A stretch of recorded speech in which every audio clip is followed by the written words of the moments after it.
Good evening, and you're very welcome to the latest episode of the Leitrim GAA podcast here on finalwhistle.ie. My name is Breifne Early, and for the next hour or so, we're going to be taking a look back over a number of things, particularly the senior semi-finals yesterday. Of course, St Mary's, they edged out Fenagh on penalties. We'll talk about that later on as well. Give us your thoughts. Comment below if you want to have your opinion on that. We can bring your comments into the show later on. Mohill as well. They're into their seventh final in a decade. Fantastic individual performance from Beirne, but a solid team performance got them through against Leitrim GAA in a repeat of last year's final. 6 points the gap this year. Last year, 3 points the gap yesterday afternoon, 210 to 110. We'll be hearing from Eamonn O'Hara and Beirne later in the programme. We'll also be chatting to some of the people involved in the Ladies Senior B Championship final this afternoon. An absolute humdinger, not the best quality of football on show. Mistake-ridden performance from both sides. But that's next week. That's Glencar Manor in the A final. Ballinamore and Kiltubrid served up an absolute cracker of a game, end to end.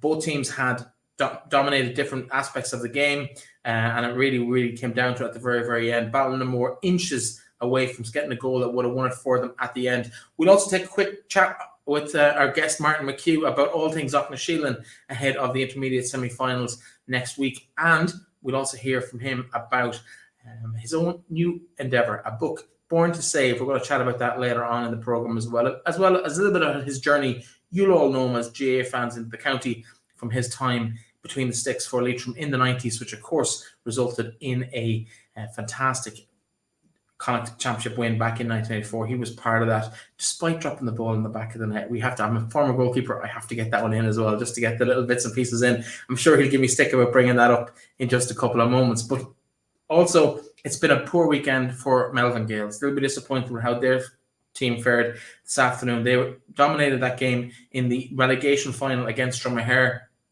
and 6 minutes into injury time, a goal from Rory Kelly, the fullback for Dromahare, saw them snatch a 1-point victory against the odds in Drumshanbo. They'll be delighted. They're back in the senior championship next year, but for Melvin Gaels, it's time to rebuild and maybe come back in that intermediate championship over the next couple of years. As if it wasn't hard enough to get out of the intermediate championship, Melvin Gaels are down there next year. First of all, let's maybe start with a look back at yesterday's senior championship semi-finals, and I'll bring Martin McHugh into the conversation at this point. Martin, you're very welcome to the programme. Good to have you, Breifne. Thank you. Well, listen, we spent an hour in each other's company yesterday. I know you were with Darren Mulvey on Shannon's side for the first game, so you got to see both games up close and personal yesterday. Your thoughts? Did the two right teams win in the end?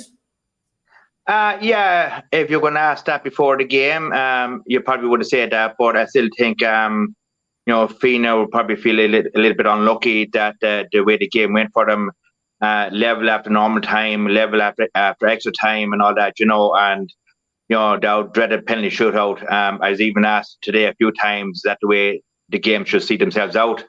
Personally, I say no, because there's nothing wrong with having another day out, which would suit both teams and supporters alike. Leitrim Gaels and Mohill, yes, on paper, Mohill were going to win it. I think if Leitrim Gaels had a little bit more belief in themselves, they could have caused an upset yesterday.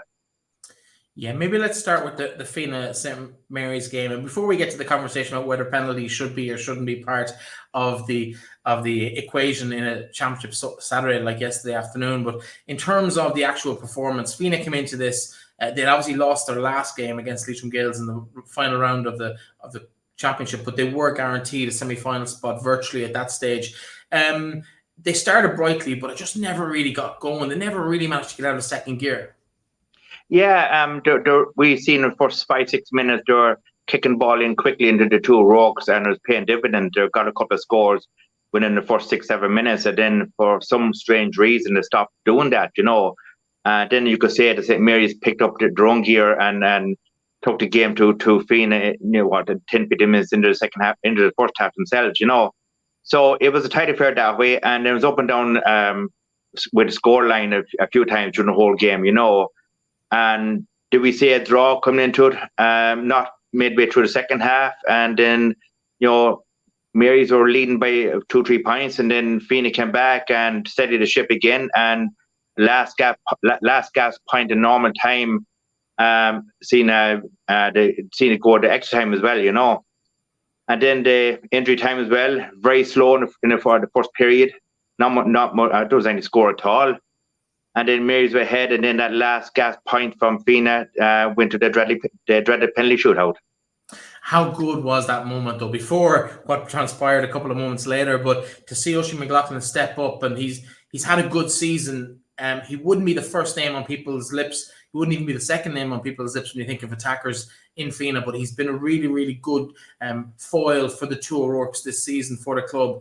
And you knew the minute he left his boot from his reaction that was bang over the black spot of the bars. Yeah, he just got it, and the pressure was on. I think they knew it was going to be the last kick of the game, and he got the ball, and he was two lads hanging off him, and just swung his foot at it, and it's that high that you could say the saying goes, there's snow on it, you know, and it sailed over really high and over the black spot, and there's, you know, the whole stand with mad, like, you know, so it's a good, exciting game near the end.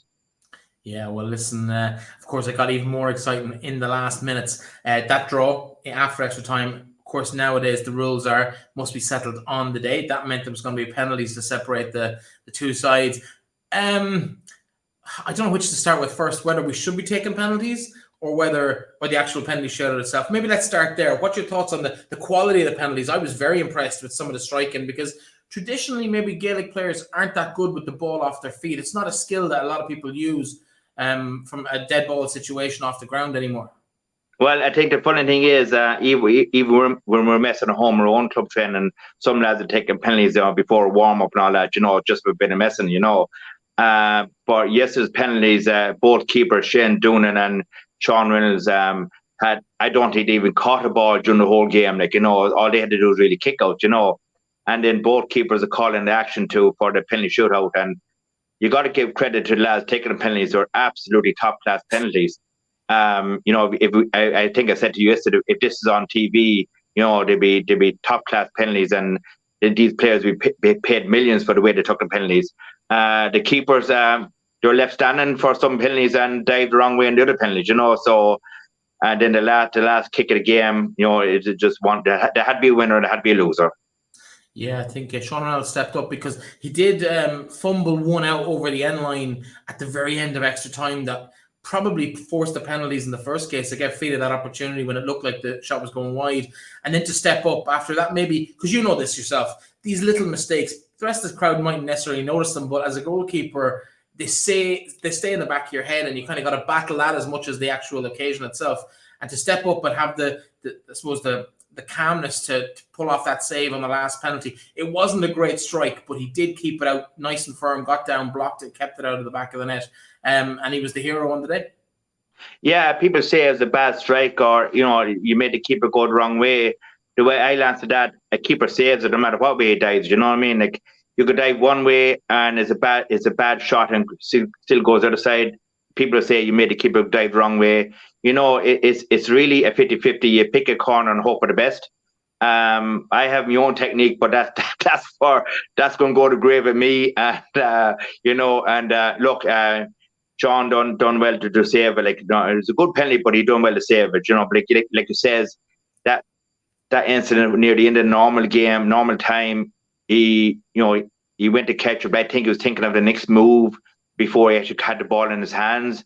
Where I have the old rule is, if it's going wide, you let it go wide. Yeah. But look, these things happen to goalkeepers. Of course, you played a bit of soccer yourself back in the day. I know you played with Longford Town and a couple of other junior clubs, both in Rooski and in Longford, and a few other places as well. But have you ever been in a penalty shootout yourself? Have you ever faced that kind of the pressure cauldron that is? Yeah, I had a few now over the years, like, you know. Especially in cup games, the cup games had to finish on a day as well, like, you know, and finals and all that. You know, you're a hero or a villain, and in soccer, goals are a little bit wider than your Gaelic goals, and it's the same distance, 11 yards. And, you know, it's all well and good when you're putting a ball down to kick it, you know, but when you're facing a man, God, he's not that far out. So you just had to pick a spot and look at his eyes, deep in his eyes, and make him go one way, and we dive the other side, you know. But no, I faced on a few over the years now. It's a good thing you're about 6'4" and have a nice big frame there to fill the goals. In terms of the second semi-final, of course, Mohill came into it as raging hot favourites, despite not necessarily having had the best championship season so far. They've got players with experience, with quality. They'd beaten Leitrim Gaels at the same stage last year by 6 points, and even though it really only separated the two sides in the last maybe 4 or 5 minutes last year, it was tighter again this year. It really was a performance that maybe not a lot of neutrals were expecting from Leitrim Gaels. It was a really, really good performance from them to stay with that Mohill side the whole way through the game. Yeah, you got to give Leitrim Gaels credit because they've been really built in the last couple of years. I know we bet them ourselves in the intermediate final in 2017, and look where they are now. So they are progressing and they are doing the right work behind the scenes, and it is shown. If you want to go to yesterday's game, I think if they had a little bit more belief, they really take the game to Mohill, it could have been a tight affair or maybe a shock. But Mohill have the experience of being there before, winning county titles, losing them. So, sometimes games like that can make you stronger mentally as regarding who you're facing. If you're saying why it was a game tight, Mohill probably thought that, we're going to win this. And it's very hard to get that in your head and still go put in a performance. But all due credit now to the Leitrim first 15 and a few subs that came on. They took the game to Leitrim Gaels the last 10-15 minutes when it was needed. Yeah, in terms of that performance, of course, Leitrim Gaels lost Stephen Goldrick early on. He had managed to score 4 points at that stage, but they lost him just before half-time. And probably just in terms of the solidity he was providing on the scoreboard was a big loss for the Gaels. And they probably don't have the same strength and depth that Mohill have when you go past maybe 16, 17, 18 on the bench.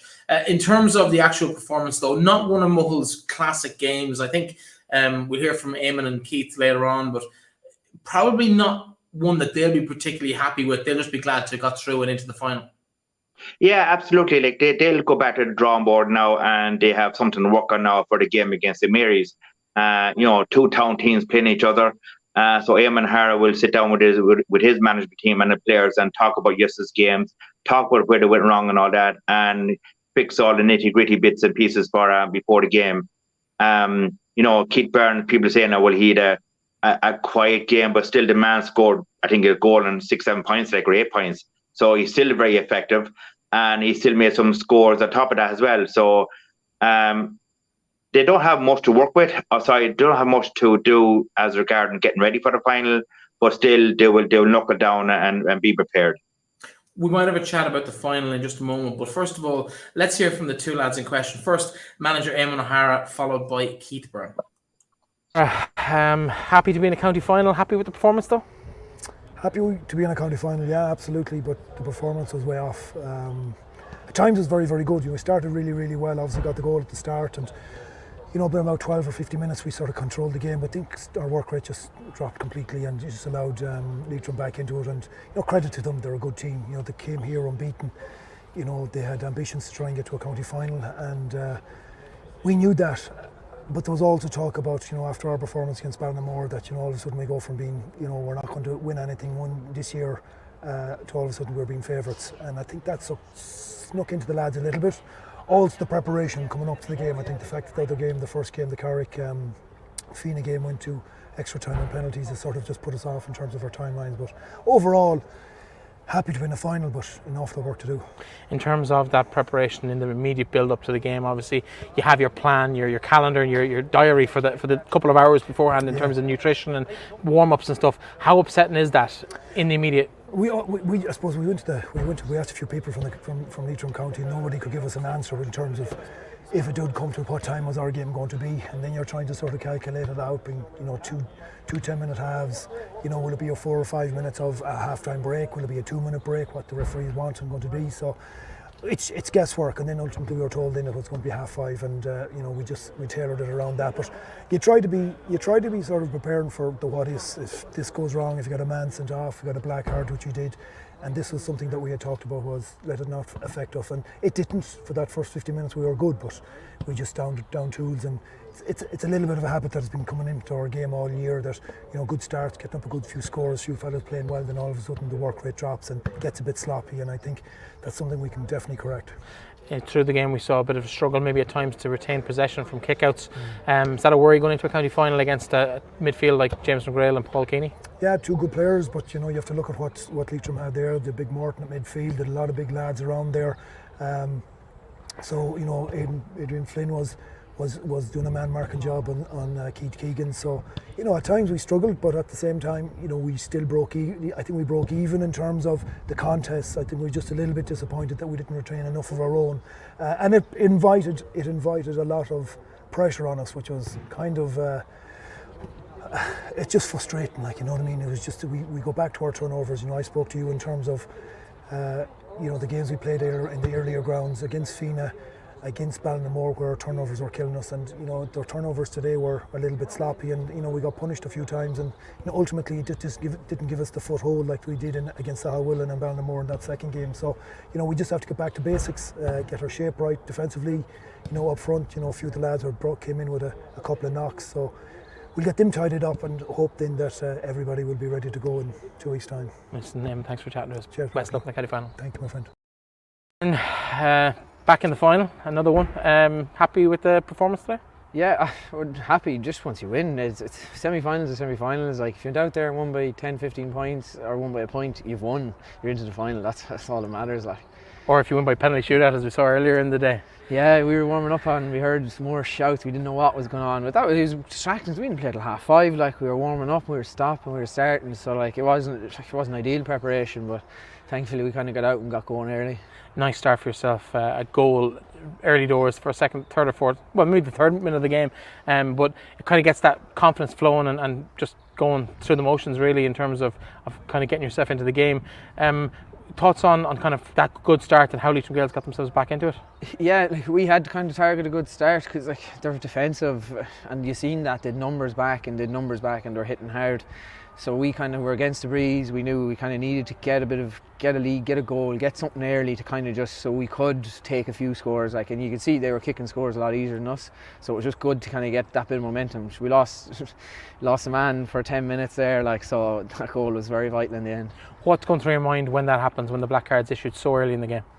Yeah, not panic, just kind of sit back, just management shout on to move someone somewhere, and we just done it, and we coped very well with it. We actually played better with the 14 than we kind of played with the 15 most. Should we leave Jonathan off every week then? Yeah, we don't know what's going on, we're not say that to him. In terms of the I suppose the end of the game, Ronan Kennedy comes on, he brought that little bit of experience, that little bit of guile just to kind of slow it down, take a score. What a goal from him as well. Great move. I think he came on and kicked 1-1 or something. He was just we kind of said that to him a while back, that we were looking at, and no one wants to be told you're coming on for 20 minutes, but if you've a player that takes it on the chin like that and says, right, I'm coming on for 20 minutes, I'm going to set up and score, it's huge, because he was a big advantage when he came in there. Movement, just pace, controlling the ball. It's been a good championship for you so far. Some pretty high scores in nearly every round of the competition so far. You went to a final now against Carrick. You know them very well. You met them in the league final earlier in the year. You played them here in the 2020 championship final. What do you have to do in the next 2 weeks to be ready for that? We just need to keep working. We need, we set up, we had 2 losses, which was different for us, and we were kind of told by everyone we were struggling and we weren't going to be there in a county final again this year. So we kind of had to go back to basics and work hard in training and work on new tactics, work on new game plans. So we've worked well over the last 4 weeks, and you can see that in games. We've more structure than we did when we lost to Fenagh and Ballinamore. So we need to just keep doing that for 2 weeks and trying to come in here now and have a good day out again. Listen, the very best luck in 2 weeks' time. Cheers, Bethany. Keith Beirne chatting there after the game yesterday himself and Eamonn O'Hara. Martin, your reaction to that? They seem both relieved to be into the county final, but also kind of reasonably happy with the day's work. Yeah, I think Eamonn had a good point there. If they won that game by 15, 20 points, they'll have nothing to work on towards the final. They'd be going into the game, just going through the motions at training. The way they played yesterday, they do have a bit of work to do. Work harder at training and bring that into the game against Mary's. And I think that he also said about they were talking about Mohill there a couple of weeks ago, even a few months ago, that they're not going to achieve much this year because they're just going through the motions and nothing's going to happen. But obviously they got their house in order and look where they are now in the county final, and they'd be looking forward to it. Mary's will the same. Mary's in their own field now. A good town team, a good team there as well behind the scenes and all that. Good management team. So they too will be looking forward to it. So I think all of Leitrim will be looking forward to it, the county final in 2 weeks' time. Yeah, absolutely. I'm just taking a look here to see St. Mary's last one. Obviously, it's 9 years since they last won the title, so they'll be eager to put that to bed. In terms of that game, people still fancy Mohill, I think, from what I've heard anecdotally, at least in the last 24 hours. But can Carrick pull it off? Can they win the game? Like, what's the probability in your head? Is it 50-50, 70-30? What's your thoughts on it? A final, I always put down 50-50. It all depends on who wants it the most, who's going to work the hardest, who's going to do the preparation for any given thing that's going to happen on the final. It's going to be the Paul Keaveney, Keith Beirne show. Who's going to concede less frees? All these things be put into play now, because I think if Mary's concentrate on nullifying Keith Beirne and his frees, they'll have a chance, and vice versa. In Mohill, don't give away frees. It's not going to give Paul Keaveney much to do. You know what I mean? So all these things we put into play now over the next two weeks in the lead in the final. Who's going to win? On paper, Mohill should win. But like you said yourself, there, Mary's haven't won in 9 years, so they'll be going to retain, to win back the championship. So a good game to look forward to. I think it's going to be tight as well. I think we saw St. Mary's last year in the semi-final will have been disappointed with how their championship ended. I don't think they're going to let that happen again this year, and I think I expect that to be a score maximum between the sides. It's going to be a point or two, I think, when it comes down to it. It's going to be real tight, and I think it's going to be an absolute cracker. So make sure you either get your tickets or get your streams, and of course we'll have live commentary of that game on finalwhistle.ie as well. But meanwhile, next week, and more importantly to you, is the Intermediate Championship. And I know no one's checked your birth cert or your passport lately, Martin, but you're in the squad for Aughnasheelin. They face into a semi-final next weekend. You've been here before with the club. You've won Intermediate Championship in 2017. You alluded to it earlier when you beat Leitrim Gaels in the final. It must be an exciting time to be involved with Aughnasheelin. It's been a good year for you. Yeah, so far, we got to the league final in Division 2 and Fenagh beat us, but between injuries and all that, it was nice to get that far, and then we really knocked it down for the championship. We just took one game at a time. We won the first 3 games, and then we had a game against Allen Gaels at home, and just our first half performance was disaster. We just played like a team we never trained before. Hang on, sorry. TV's gone off here. That's on the television. And we really knocked it down after that game, and that extra game against Beirne really helped us, So we trained hard the week gone by again, and we're looking forward to the game against Kiltubrid. Near neighbours, they beat us last year in the championship. So, next Saturday evening or Saturday afternoon at 2:30, it's a game to look forward to. Yeah, it's going to be an exciting time. Obviously, Sean McDermott, Abbott Money Park Sean McDermott, to give it its official title, will be the venue for the 2 semi-finals next weekend. Yourselves and Kiltoghert at 2:30, and Allen Gaels and Annaduff, they meet at 4:30 in Carrick. It's worked out really weird. The 2 senior teams in the final were not the 2 who were in the top 2 spots. They both came through the quarterfinals. This time around, the top 2 teams play each other. That's another anomaly within the system. Surely they should be seeded, but your thoughts on avoiding the 2 teams that finished in the top 2, or does it really matter who you get? It doesn't matter, because Kiltubrid are just as good as Annaduff and Allen Gaels. I always say it's on the day itself, that hour's football, a bounce of the ball, referee decision, how our team performs. If we play the way we did against Allen Gaels in the first half there a couple of weeks ago, we'd be out the door, you know what I mean? So Kiltubrid could turn up and be all guns blazing and beat us out the gate, and we're hoping to do the same. So, that both teams will be training behind the scenes, getting ready for the game next Saturday afternoon. Both teams will be really pushing to get to a final. On a personal level, I like to get to one more final before I hang up the boots. But that's for myself only, But for the team, Aughnasheelin, we really trained hard this year now. I mean, we have a good manager under us, Terence Reynolds, and he really pushed us hard this year. And, between the long runs, I might do 8, 9, 10 long runs. I might do 6 of them, you know what I mean? So I still had to do some, myself and Kevin McQueenie. But, looking forward to the game next Saturday. Excellent. Well, listen, it promises to be an exciting time for the club. Of course, lost Conor Cullen to a broken leg earlier in the summer, which a lot of people thought would have affected you. But other than that Alan Gales game, you've been in pretty inspired form all season. Yeah, sometimes things happen like that. And Conor, he just broke his leg playing a game, and it was upsetting, and sort of we thought it might put us off track, but in fairness, the management team got us right, and sometimes stuff like that happens. It does make us stronger. We have something to play for now. We have player for him, Billy Dolan, another man out with a bad injury. Young Sam, and he's back from a broken jaw now. If he gets out here during the week, he'd be another addition having a sideline. So sometimes stuff like that does drive teams on. Yeah, well, we'll see how that goes. Of course, the near neighbours. I remember you played Kiltubrid in the Championship. I think it was the tail end of last year in the last round. And if memory serves, it was a draw. It was a very tight game. You might have won it by a point or lost it by a point. I can't remember specifically. But it's always a tight encounter when both those teams come. And I know there's a healthy rivalry between the two teams. So you can expect fairly good banter around Drumcong and Aughnasheelin and some of the other villages in both parishes over the next couple of weeks, or the next couple of days even, should I say. People not talking to each other for 2 or 3 weeks after the game, I'd imagine.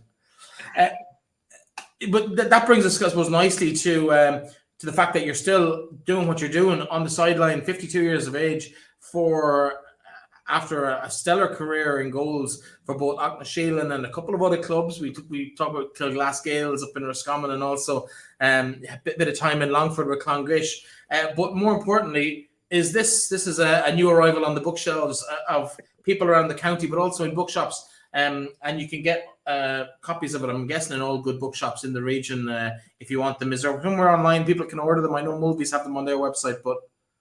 Yeah, online, and Eason's and any good bookstores has them, So, so buy away. It's a good read.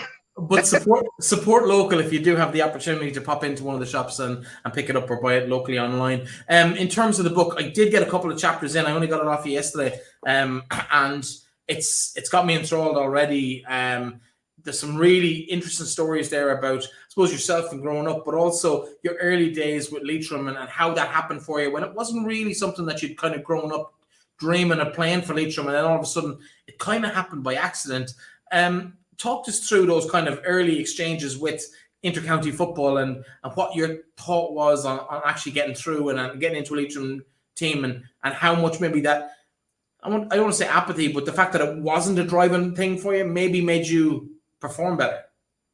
Well, I always wanted to play in goals, even in the schoolyard and all that. We used to play at the break time, and it'd be boys against the girls and all that, But when I was playing with the boys, there wasn't much action, for me in goals, So I decided one day I'm going to play with the girls and see more action. And, I think I remember making one of the saves where Tony asked me trousers, So the teacher was giving out to me, is why they do that? And I said I didn't want them to score a goal on me. So even the early days, I was very competitive. What made me want to be a goalkeeper? I remember watching the great final of Offaly and Kerry, where Derby scored a goal, the last kick of the game for Offaly to win All Ireland. But during that game, Martin McHugh saved a penalty, and that got me the bite in me. Says I want to be like him. I want to be a goalkeeper, but not knowing even at an early age I want to be with Leitrim. So the underage level, the club level is playing in goals, and the pitches in those days was just muck and dirt. And one time I made a save in a real dirty field, the ball came across the goals and just landed and got stuck in the muck. I made this dive, and when you dive in the muck, you continue on for another 3-4 yards anyway. But I was covered head to toe in pure shite, and I was going home anyway, but Daddy didn't put me in the back seat of the car. He tried to drive me off the best he could with rushes and put me in the boot of the car, to keep his car clean. But, it was those days it was nice to play in goals because I was very competitive. And one club game at home, where after the game, 3 or 4 of us were called upon to head for the trials with the county under 16s the following evening. We were picked up at Moran's post office at the time. And be picked up at the time as Rin's bus from Ballinamore, and Patsy Rin was the driver at the time. and we were picked up and we arrived at Carrick-on-Shannon, and we had a few trials. Again, not knowing what was ahead of me, it was just trials, a game among ourselves and all that, and then the panel be picked, and I was picked, and then it progressed from there. Under the minors as well, and then things wasn't going well. We wasn't really winning much, and I took a break from that for a while with the club as well, and then I got called up again to be with the Leitrim under 21s when PJ Carroll was the manager, and things were way different then because PJ brought in a different style of training where things had to be done right.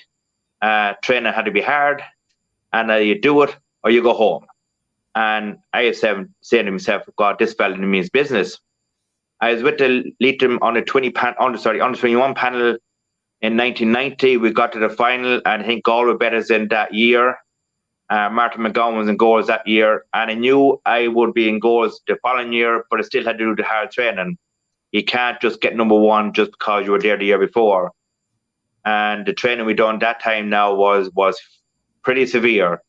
But again, you know, it was the fact that you just had to knuckle down and do the job. You didn't get the number one jersey just because you wanted it. You had to work really hard for it. And we played Mayo and we played Galway that year. We won it on the 2-1 title. And with the training we done that year, I took a break and we're back to playing club football. And then the 93-94 season, I got called up again under John O'Mahony. And as the saying goes, the rest is history after that. Yeah, because you've actually kind of touched on my next question, which essentially is most lads nowadays wouldn't countenance taking a year or two out of the game. The level that it takes to perform at intercounty standard, if you take a year out, you're pretty much retired at that age group. It's very hard to get back to the pace of that game. Very few people do it. We've seen maybe Jack McCaffrey is the only one in recent memory who's done that, obviously, with Dublin. But like even Eamonn Mulligan went away, but he was still playing in America for the summer. He didn't just quite, you know what I mean? Like stepping away from the game, you did it twice, once at 18, 19, and once again at 21. Why?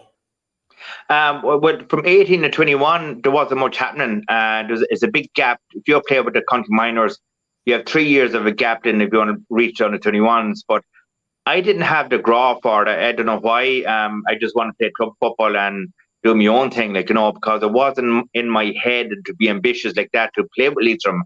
Nowadays, you have young lads talking out, wearing Leitrim jerseys and want to play with Leitrim from in their teens, like, you know. I've just looked my own life. I just go with the flow. And when after being with PJ Carroll's term for 2 years with the 1990s and 1991, there's a lot of hard training done. Like, you know, those days there's no goalkeeping coaching. If the lads run, I'd run too. And I think I'd end up being the fittest goalkeeper in Ireland, you know. So I think that's why I took a year out. And when I got a call back in the 93-94 season, I grabbed it both hands. Again, not knowing what was ahead, but there's a sniff in the air something's going to happen because Leitrim in the 92-93 season were progressing well. They won an All-Ireland B Championship and they bet Galway the first time under John O'Mahony over in Salt Hill. So things were progressing. But I only found out now, only a few years ago, they were missing a link. And the missing link was a proper goalkeeper. And I only heard that, like I said, a couple of years ago, but I didn't know that then. But when I was called in, I was delighted to be called in and worked really, really hard. I mean, training on a Jono was even tougher than PJ Carroll. Like, you're talking about running in Strand Hill, Forest Park, and over in Kells, like, you know, where all the players had to meet because he had the Dublin-based players and Leitrim-based players to meet in Kells. And sometimes you might just see 4 cones around the 4 corners of the field and no footballs.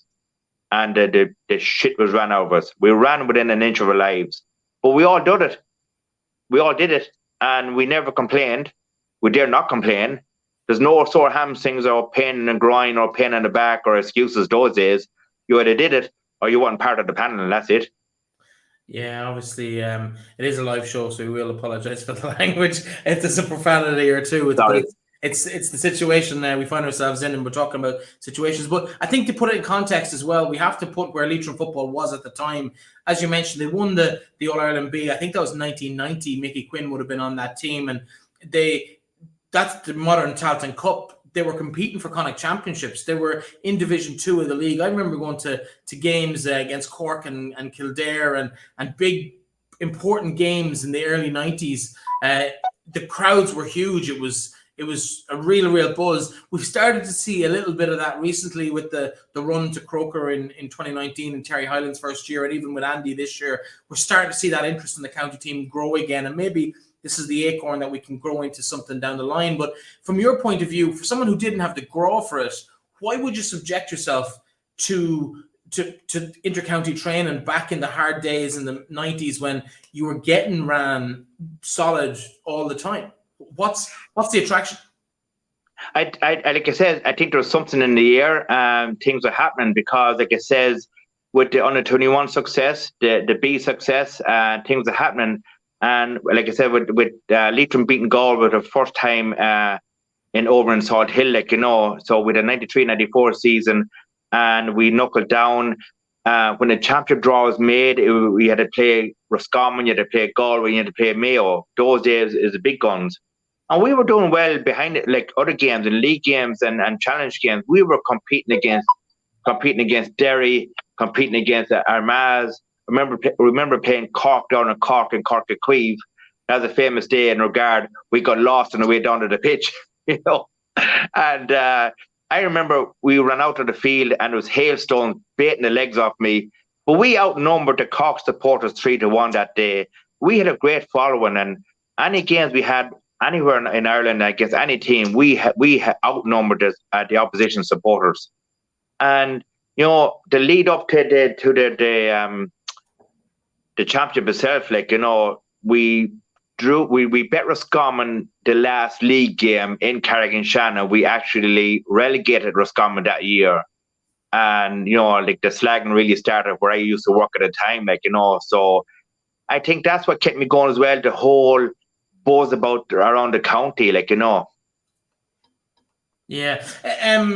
Let's talk about the Connacht final in 94. I'm sure you've talked about it at length, but what are your memories of the day? I kind of alluded to the first 15 seconds of the match where we won't talk about it necessarily, but it wasn't your finest hour. But an hour later, you're holding the Nestor Cup, so you didn't really care. Your thoughts? Yeah, leading up to that game, or even you want to talk about the Roscommon and Galway game, we done a lot of work, you know, with our heads. Every situation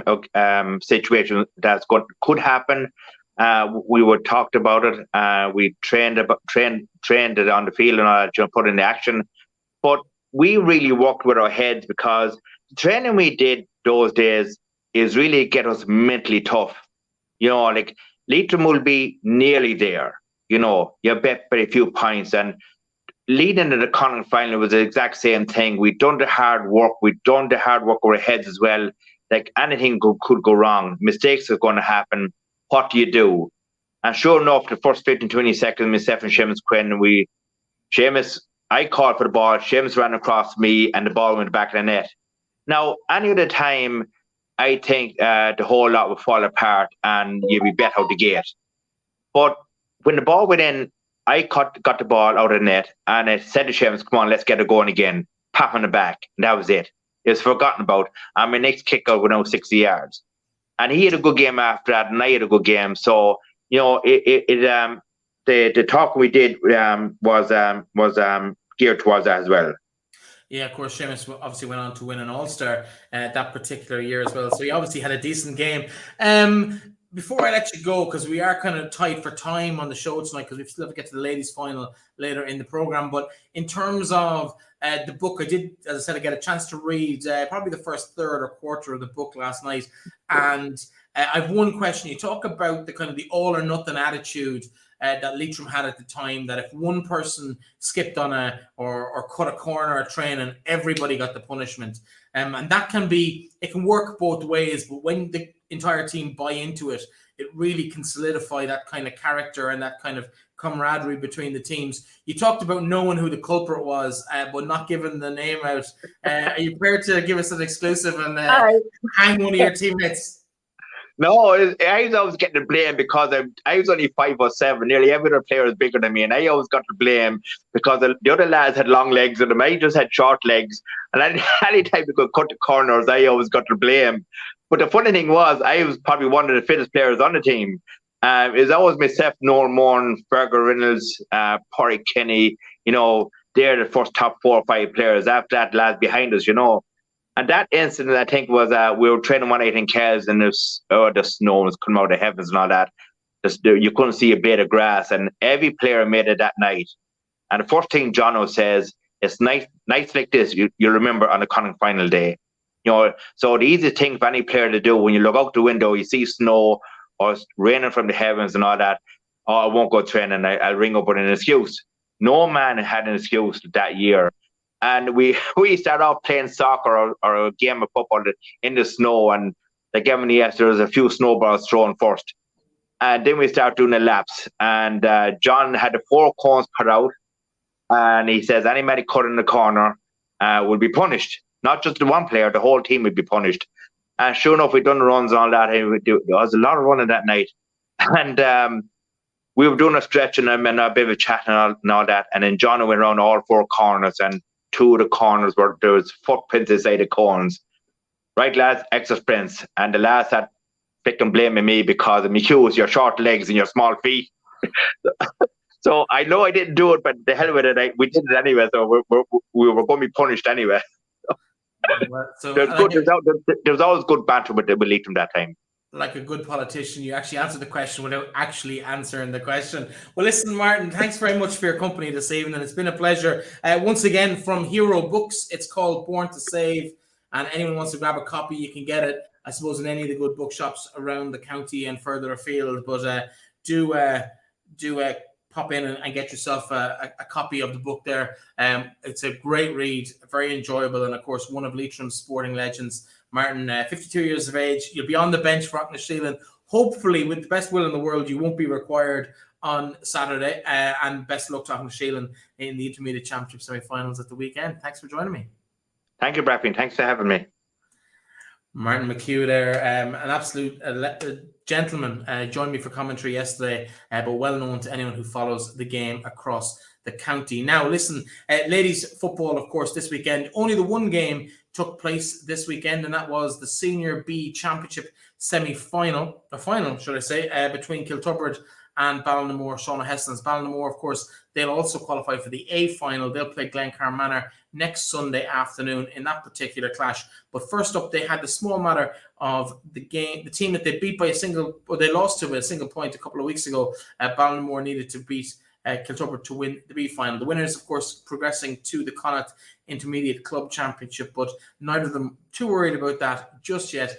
All eyes were on the final, and it wasn't to be for Ballinamore. They were beaten by a single goal, but an absolute humdinger of a game. 7 goals in total, 4-9 to Ballinamore, 3-13 to Kiltubrid, and it was really all about Michelle Guckian. Fine performance from her, but well supported by an able cast of 14 teammates and a few others who came on at different stages through the game. But Kiltubrid, they managed to hold on despite a penalty claim that was waved away by the referee, as well as Laura O'Dowd in injury time, managing to hit not just one post, but 2 posts. The ball coming back out to a teammate who blazed it over the bar when a goal was potentially on for Ballinamore. But a very exciting game. We had full coverage of it on the platform on finalwhistle.ie today. And well worth checking out if you get a chance to listen back to it over the next couple of days. After the game, I caught up with some very, very happy campers down in Kiltubrid, and that was Sinead Ty, Michelle Guckian and Steve Sheeran, their managers. Here's what they had to say to me. Hi, captain of the Leitrim Senior B Football Champions Kiltubrid for 2022. It's got a nice ring to it. Yeah, it's great. Yeah. I suppose it's just relief really to get across the line and to get that win. It's fantastic. Yeah. Not a great start to the game. Ballinamore had the ball in the back of the net inside about a minute and a half. But you rallied well and you kind of took control, particularly in that maybe last 8 to 10 minutes just before half time. What was going through your mind in the build-up to that? Because it looked like it might be Ballinamore's day at that point. Yeah, look, Ballinamore, they're an absolutely super side. You know, we knew they were going to come at us. They've got some quality players. So yeah, it was just about next ball. That goal went in and we reacted, responded. You know, we played some really good football in the first half. You know, really hit our flow, I felt, and went into half time in a good place. You know, second half then was absolutely nip and tuck. There was nothing in it, and just very glad to get across the line. As you said, nip and tuck. There was goals going in galore on both ends of the field. Kind of the momentum seemed to switch from time to time. They had it at the start, you came into it, then they grabbed it back, but you managed to hold on at the end despite a couple of late scares. Yeah, definitely. There was some tense moments in that last 10 minutes, but yeah, there's huge belief in this squad. You know, we were hugely disappointed last weekend. We've been so close to getting into that Senior A final the last number of years. That's our goal. So you know, to get the win today was really important. Yeah. It's the first Senior Championship trophy for Kiltubrid in maybe 6 or 7 years. So how important is it for this group of players to kind of for the older girls in the squad to bring on the new ones and kind of show them what it's like to win a championship and give them that little bit of experience and maybe that taste for county final day?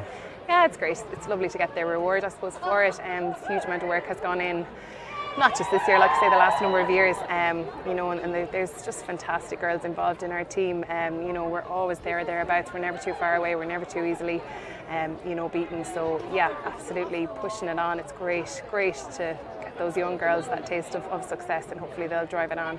For someone who said they didn't have a speech prepared, you had a resounding reaction to what you said, a couple of words, but emotional in places as well. It's been a tough year for Kiltubrid Ladies Football Club. Yeah, absolutely. Yeah, I suppose, you know, things happen like that in life that just puts everything into perspective, puts sports into perspective. And yeah, look, Riona's really special to us.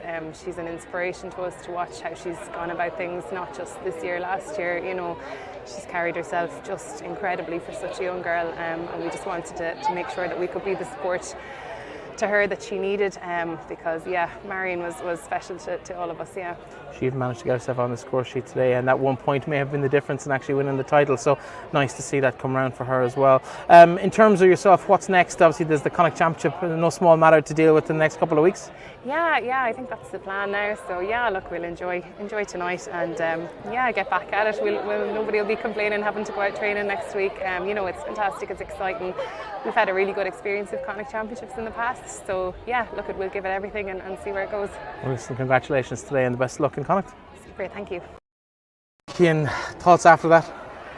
Look, we made hard work of it. I think we were up by 7 points at one stage and we came back to a point in it, and we were lucky to get across the line. They're a very good team, Ballinamore. We knew it would come down to the wire. We knew there'd be only a kick of the ball in it. But thankfully, game management, we kept it to it.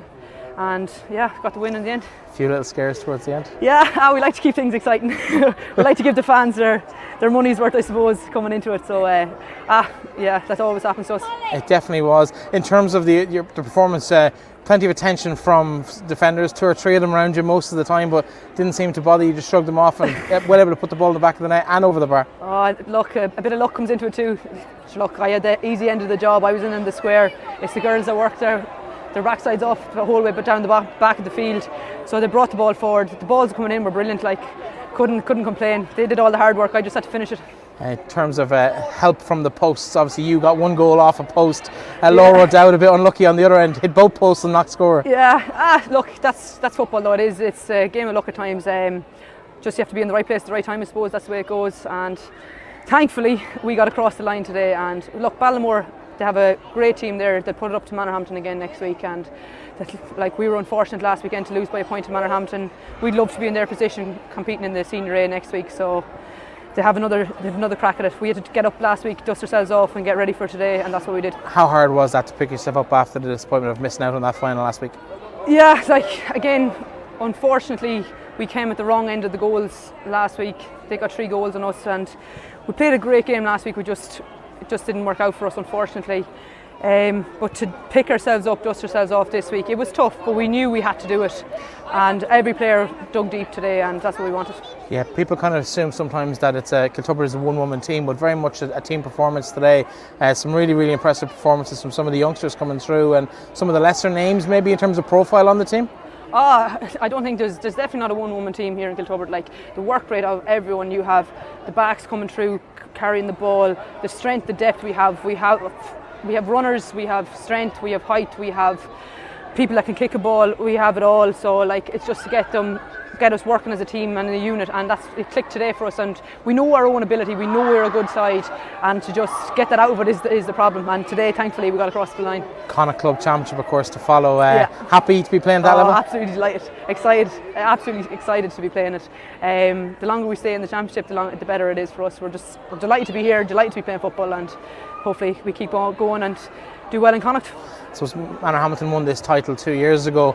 Is it in the back of your minds that there could be a Connacht and maybe even a potential All-Ireland run in this team, or are you just maybe worrying about today and we'll talk about the rest down the line? Yeah, I suppose you have to take it one day at a time. You have to take each team as we get there. But absolutely 100%, why not kick on? We have to have a little bit of confidence in ourselves, and we're well able, we're a great team, we all believe in ourselves, so why not? Well, listen, Michelle, player of the match and Senior B champion, has a nice ring to it. Congratulations today. Cheers. Best luck. Thanks very much, Bethany. Thank you. You got to be happy with that. Senior B champions for 2022. Yeah, absolutely. We made hard work of it. We didn't make it easy for ourselves, but look, I think we got something at the end of the year, and we've put in an awful lot of work. So it was nice to get a little bit of a reward at the end of it. After the disappointment of last week, kind of just missing out on a place in the A final. How hard was it to pick the girls up for this week, or were they kind of? It wasn't really. I think they kind of knew there was that little bit of disappointment that they had left it behind. We kind of just left them off. We just trained once this week, and we knew that they're really, really good, and they just reacted. One training session, we did 1 hour, and they showed it there today. They just played really, really well, I thought. A couple of minutes into the game, Ballinamore had the ball in the back of the net. Thoughts going through your mind at that point? Yeah, that was kind of the one moment. All right, it was like this may not be our day, but no, in fairness, they're really strong characters, so they put it back on, and they brought something to the table then after that. In terms of, I suppose they came back at you then through the second half. It looked like they might even clinch at the end. Calls for a penalty looked kind of like it was for us up in the press box looking on, but also I suppose that Laura O'Dowd had a shot that came off both posts. Yeah, I still don't know how that one went. It didn't go in. I was just behind it there, and I was convinced it was in the back of the net. But look, I suppose you get a little bit of luck sometimes in games, and sometimes things go against you, sometimes things go for you. They'll be really disappointed, but look, I genuinely think we were the better team across the course of the day, but look, maybe again, that little bit of luck, you do need a little bit of luck in championship football. Of course, now as well as the cup going home to Kiltubrid tonight, you've got the small matter of the Connacht Intermediate Club Championship. Was that something you were even thinking about coming into today? Genuinely, no. It was, we had focused on, let's get a performance today. We knew we were disappointed last week, and we wanted to put that right, and I think that was our only motivation coming here today. Got a cup at the end of it, and now we'll celebrate, and then we'll look at Connacht then after that. Excellent, well done today. Super, thanks so much. That was Steve Sheeran there, rounding off our coverage of the Ladies Senior B Championship final today, and congratulations to Kiltubrid. And just, I don't even know what to say to Ballinamore. They fought to the very, very end, but just a couple of calls, a couple of decisions didn't go their way maybe on the night, and they find themselves now beaten in that particular final, but they will have the consolation of a senior A final against Glencar Manor, who are themselves trying to retain their title next weekend. That's Sunday afternoon in Park Sean McDermott in Carrick and Shannon. But just a quick run through all of the results of the weekend. We've already talked through some of the games, but in the Connacht Gold Senior Football Championship semi-final, St Mary's Kiltoghert, Fenagh St. Caillins, 12 points apiece after extra time. St Mary's won 5-4 on penalties in that particular game. Sean Reynolds saving the last penalty for Fenagh. Mohill 2-10, Leitrim Gaels 1-10. A Keith Beirne inspired performance from them as they seal their place in what is a seventh senior final in 10 years. Very, very impressive there. The relegation final played this afternoon. Dromahair 2-11, Melville Gaels 2-10. A last minute injury time goal from Rory Kelly. So Dromahair survive in the senior grade. Melville Gaels will ply their trade in the intermediate championship next season. In intermediate, of course, the relegation semi-finals took place as well. Ballinaglara 4-7, Drumreilly 2-14, a 1 point win for Drumreilly, while Aughnasheelin had plenty to spare, 117 to 3 points over Mohill in their particular clash. And Duff beat Esslin, a bit of a surprise in that one potentially. Neighbours, Esslin would have been favourites going into that, comfortably win there, while Carrigallen 3-10, Glenfarne Kiltoghert 2-12. That game, a 1 point victory for Carrigallen in that. They'll be quite happy. But 2 of the first teams out in the Junior Championship, and plenty of action in that. Those semi-finals will take place, I think, in 2 weeks' time. Those fixtures not set yet as it stands. In terms of the fixtures that are set, we have some games next weekend. The 2 big ones, of course, will be the Smith Monumentals Intermediate Football Championship semi-final, Aughnasheelin versus Kiltubrid. That throws in at 2:30 in Park Sean McDermott, while Alan Gales and Anaduff, they will start at 3:30. And on Sunday, the Gotham Drywall, still on Saturday, the Gotham Drywall Ladies Football Intermediate Championship semi-finals, St. Bridget's and Mohill, they will meet at 11. St. Mary's Kiltoghert versus Drumkieran at 3. Please double check those times. They haven't been officially confirmed yet. It's just off the ladies' website at the moment. So they're down for the Saturday, but more likely we'll play Sunday. Sunday the 9th, the Ladies Senior Football Championship. All roads will lead to Avonmoney Park Sean McDermott for that one. Glencar Manor versus Ballinamore Shauna Hessens. They've got a point to prove after today. A good performance. Didn't quite get over the line. They'll hope to do that next week, but I'm sure Manor will have their ideas of how they're going to stop them in that particular task. All those finals taking place in Avonmoney Park Sean McDermott. The Smith Monumentals Intermediate Football Championship, the relegation final takes place. That's Ballinaglara versus Mohill's second team. That takes place in Fenagh at 1 o'clock on Sunday. While in the Junior Championship, also relegation final, Glencar Manor Hamilton will face Melvin Gales. 2 teams, the 2 bottom teams in each group, already relegated. That game, of course, takes place in Drumshambo in Shane McGettigan Park. So the structure in Junior means that 3 teams go down this year. The 2 bottom sides already relegated, and one of those 2 teams will go down with them. We'll leave 8 teams in that Junior Championship for next year. That's really it. Thank you to everyone, from Martin McHugh, who was so generous with his time to come in and have a chat with us about what was going on in his world, with the still involved in the Intermediate Championship. Of course, at 52 years of age. His new book, pick it up if you can. It's Martin McHugh, Born to Save, an autobiography. It's from Hero Books, and it's available in all good bookshops. And while I have you, before I let you go, I might as well mention you can still get a copy of our Leitrim Club Championship guide. It's a really good companion, profiles on every single player in the county. And we'd love if you support what we do by picking up a copy of that. Thanks to our sponsor of all the coverage this weekend, to Gerard Anthony's Menswear in Carrick and Shannon. I've been Brett Early, and I'll be back with you with live commentaries and live coverage of all of the games next weekend, and another podcast episode very, very shortly. Thank you to everyone for joining us. We'll be back with you again very, very soon.